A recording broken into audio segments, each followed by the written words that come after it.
San Francisco's Grace Cathedral looked and sounded more like a concert than a church for a first-of-its-kind Beyoncé Mass. It was amazing. It was one of the best spiritual experiences I've ever had. It was fun, it was uplifting, it was also really rejuvenating. People wrapped around the side of the cathedral an hour ahead of time to attend the blockbuster Mass. Normally the Wednesday night Vine service has 50 people in attendance, but with Beyoncé in the house, this service had 750 people. We didn't expect this response. Reverend Jude Harmon says Grace Cathedral put the invite to the service on Facebook, and it blew up.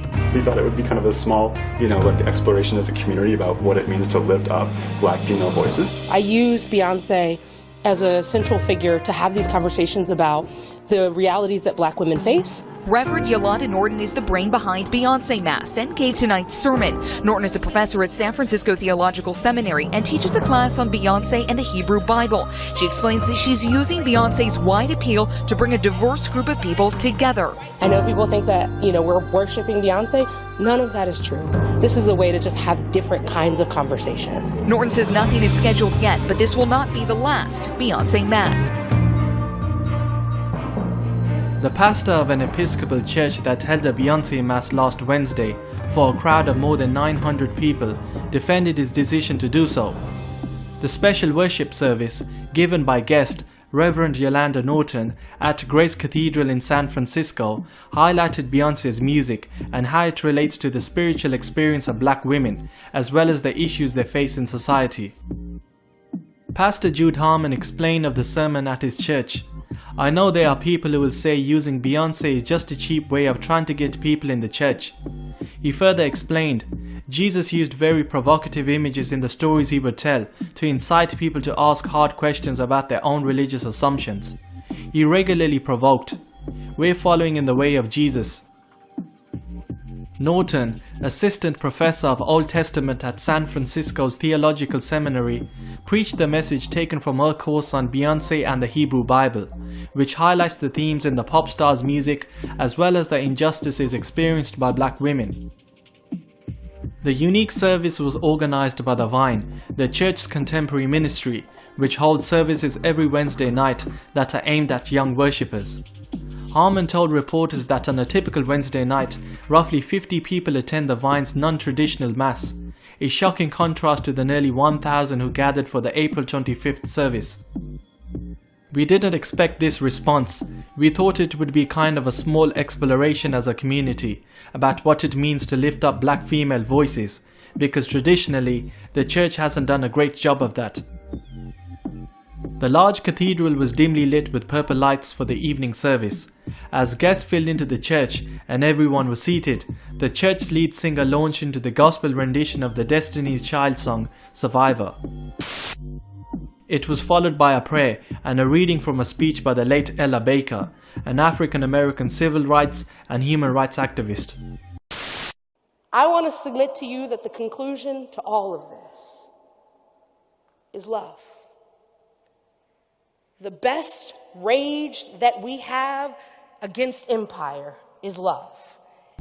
In between other Beyoncé selections such as Listen, Freedom, Flaws and All, and I Was Here, Norton read from the Psalms and Luke and preached to the large crowd. Norton told that she knows people think that the service may be a gimmick or a way to worship the singer, but she says that's not the case. We're just saying let's use that as a conversation piece to talk about God. This is a worship service. Although nearly 1,000 people packed into the church for the Beyoncé Mass, the service was met with the expected criticism. The church responded to the backlash in a letter posted to its website. As supporters of the cathedral, you know how important it is for us to be involved in the public life of our city and the world. A longing for justice lies at the heart of our identity, the statement read in part. We have been surprised about how much attention we have been receiving about this and do expect a large attendance at the worship service. Your friends may ask you about this. You might want to remind them that God is in all the world and that Beyoncé is made in God's image. The church has not treated women of color fairly, and it is time to face this truth. The Beyoncé Mass was just one of a 3-part series by The Vine called Speaking Truth, The Power of Story and Community, which aims to talk about those traditionally marginalized in Christianity.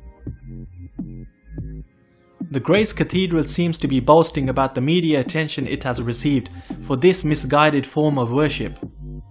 It's hard not to see the deification of Beyoncé in this service, no matter how the organizers would like to describe it otherwise.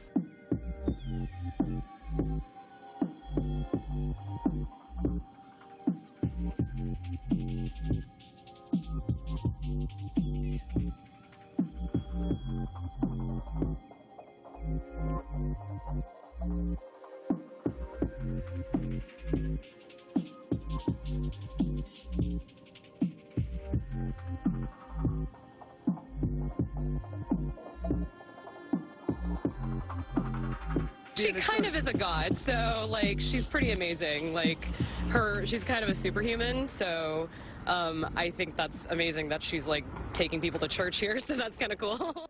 In this video, I'm going to go ahead and touch on a recent event that just happened, the Beyoncé Mass that took place up in San Francisco. Now, this video I'm going to do a little different. I'm going to let a lot of the videos speak for themselves, and I'm just going to go ahead and play scriptures along with the video, because you got to see this for yourself. It's freaking crazy. Now, this place, like I said, took place up north in San Francisco at this Catholic church, which is already going off. They do same-sex marriages. They're known for the largest yoga class in America. And for all you brothers out there who know about yoga, you know that this is a way to let demons into your body. Basically, it opens up your spiritual portals. These people call them the chakras. Basically, it just makes you more susceptible to spirits around you. And the spirits in this church, I'm going to let you obviously know what type of spirits are in here. They're demons. Now,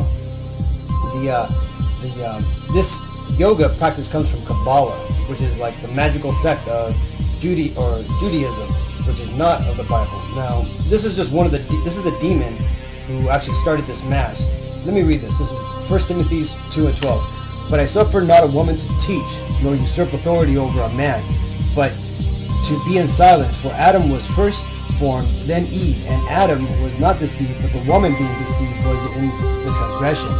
Notwithstanding, she shall be saved in childbearing if they continue in faith, For me, what was charity, and sobriety. Now, this woman, she's obviously not into that. Now, let me let you hear what this demon has to say. Talk about how black women are marginalized, how our bodies are judged, but also that we talk about how black women are empowering, how we start movements, how we change the environments that we are a part of. People have asked me time and again, why Beyoncé? In a class that talks about the Hebrew Bible, why would you engage the topic of Beyoncé? Well, I wanted to teach a class on womanist biblical interpretation, and as someone who has grown up listening to Beyoncé, as my life has evolved, I've seen her life evolve, and I've seen her step into her womanhood. I've seen her find more agency, and that's empowering for young people. We've seen how she's grown. We've seen how she's evolved as a person, but her music has evolved to go right along with that. So when she came out with Formation, it made her music a lot more relevant to her community. This was not an immediate process. It started as conversations about what did we want to say about how black women are created in the image of God, what do we want to say about how black women worship, and what came out of these explorations and these conversations was something that I think embodies the womanist identity, the womanist definition in the world. And so in talking about Beyoncé in worship, we are watching all of these other aspects of black women, the way that we're forced to grow up early, the way that we have our own particular attitude and sass, the way that we take agency in situations, how we care for people. All of that comes out in the way that we talk about Beyoncé in class and the way that we've designed this worship service, this worship service, this worship service.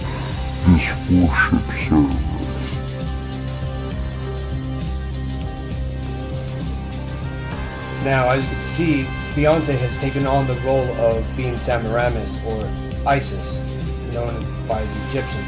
We know her today as Lady Liberty, but basically Beyoncé, through the powers that be that control this world, people call it Illuminati, ultimately it's Lucifer, they made her as the embodiment of Semiramis. And as you can see here, she's clearly being worshipped, and she knows the role she's playing. So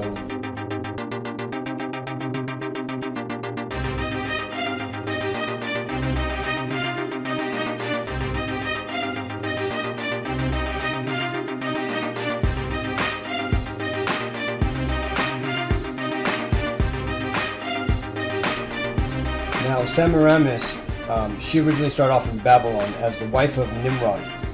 In Egypt, they were known as Osiris was Nimrod, Isis was Semiramis. Now, throughout history, till even today, she's been reincarnated, and they continue to worship the same demon.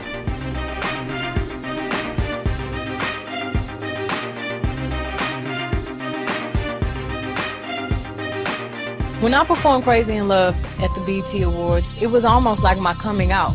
And I remember right before I performed, I raised my hands up, and it was kind of the first time I felt something else come into me. And I knew that was gonna be my coming out night.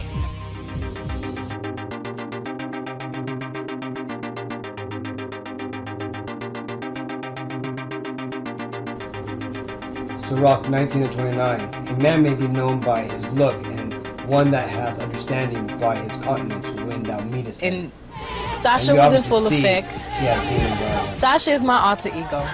I'm really kind of shy, and not really shy, but more reserved, and nothing like Sasha.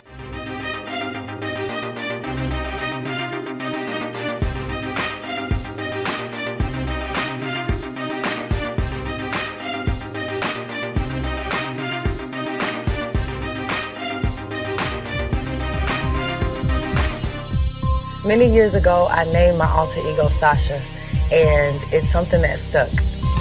When they meet me and they speak with me, they're expecting Sasha.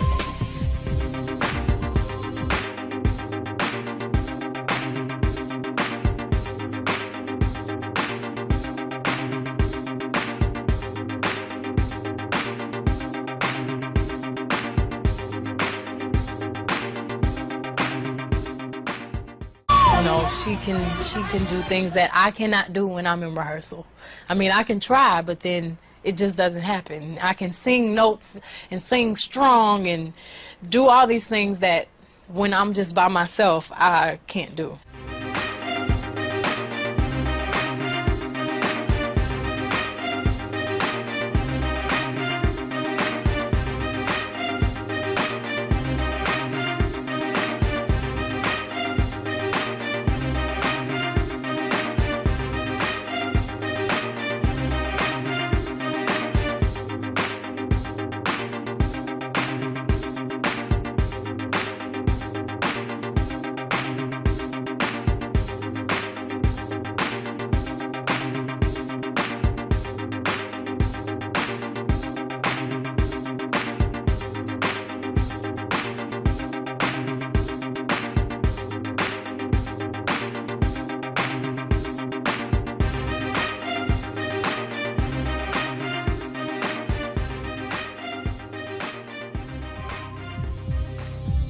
I try to keep Sasha on the stage. I absolutely keep Sasha on the stage, and now she has a last name. She's Sasha Fierce. Sasha Fierce is done? She's not done, is she? Sasha Fierce is done. She's over? I don't know. I killed her. Yes. Really? Yes. So what, is there going to be a new persona? Is there somebody, a new character evolving? No, it's just, I think Sasha Fierce is a part of me. That's why the name of the album was I Am Sasha Fierce, because it's all the same. She lives within the alter ego. You know, everyone has one.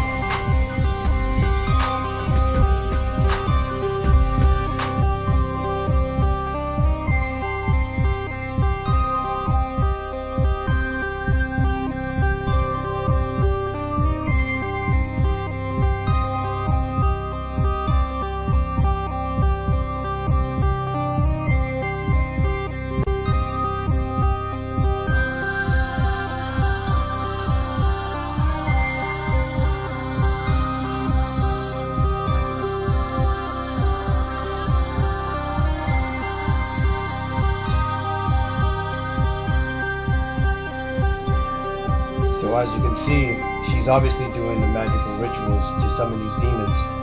And this mass is simply worship for those demons within Beyoncé.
This service on Wednesdays gets like 50 people, but, and I don't have the final count, but they're expecting up to 1,000 tonight.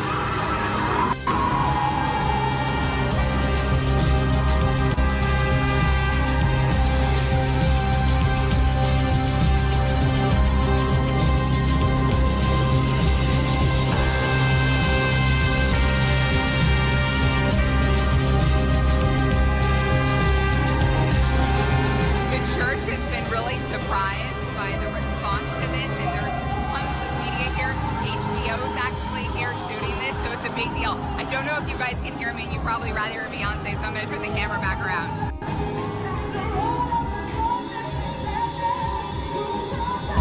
As a partner, not enemy. So if that's new to you, I hope it's good news. God actually loves you. To explain a little bit more about how this came about, I want to introduce Sam, who is the pastoral intern for that community.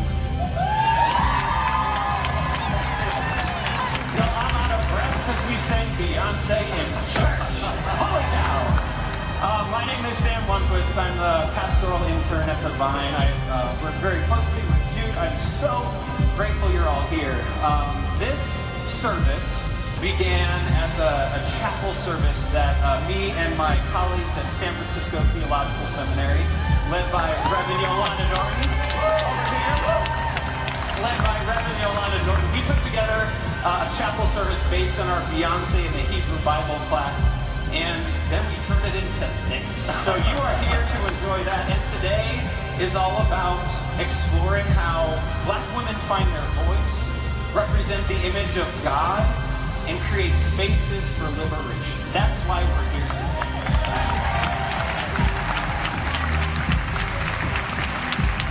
So, welcome, enjoy, worship.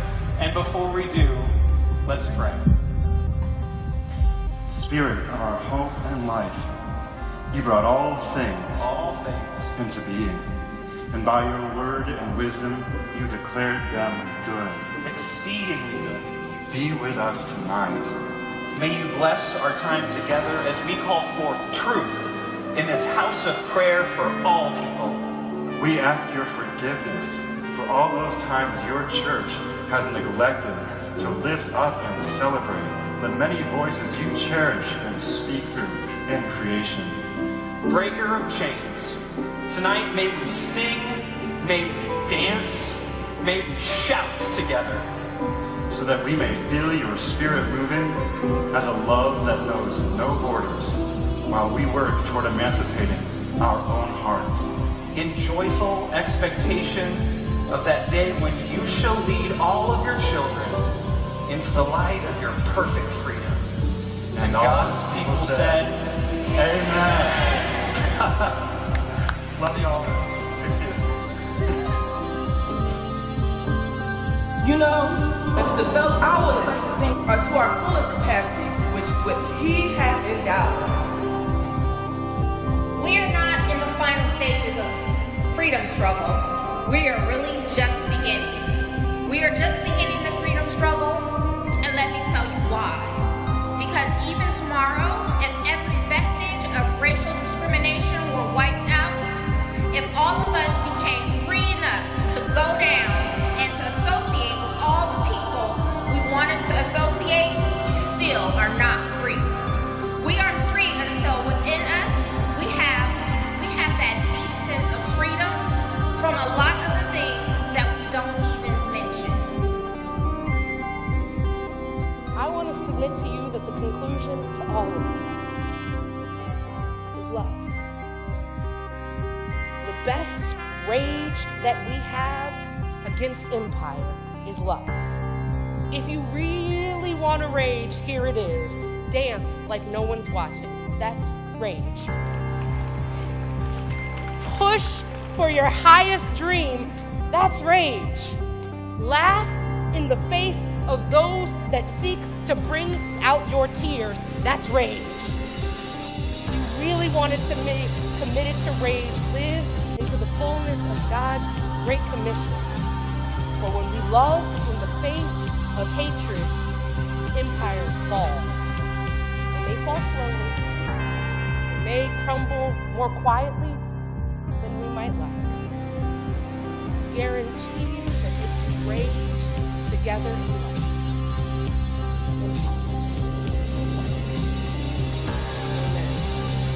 Hopefully you found this video edifying out there. And now you can see some of the wickedness out there and how it's tied to Beyoncé. Until next time.